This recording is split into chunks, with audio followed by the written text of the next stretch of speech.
Hi అండి అందరికీ.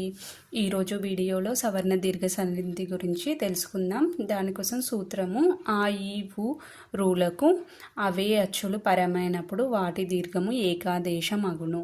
ఇప్పుడు చూద్దాం ఎగ్జాంపుల్స్లో. రామ ప్లస్ ఆలయము ఇచ్చారు.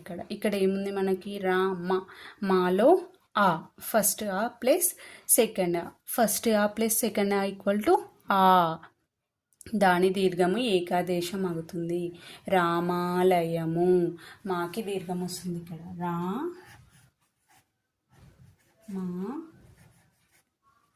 ల యం, రామాలయం. ఇప్పుడు రవీంద్రుడు, రవి ఈ ప్లస్ ఈ ప్లస్ ఈ ఈక్వల్ టు ఏంది? సెకండ్. రవీంద్రుడు, రవీంద్రుడు.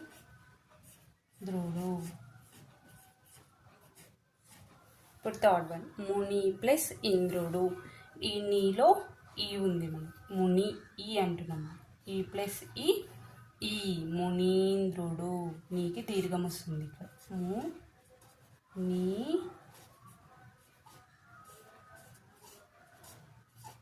మునీంద్రుడు.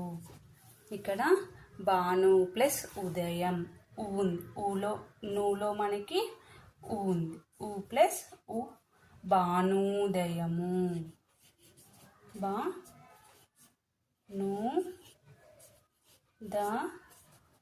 భానుదయం. ఇక్కడ దీర్ఘం పలుకుతున్నాం మనం.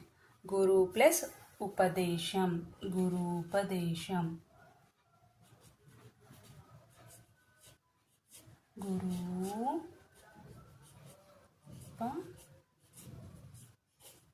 గురూపదేశం. ఈ విధంగా సవర్ణ దీర్ఘ సంధిలో రాసుకోవాలి. Thank you for watching this video.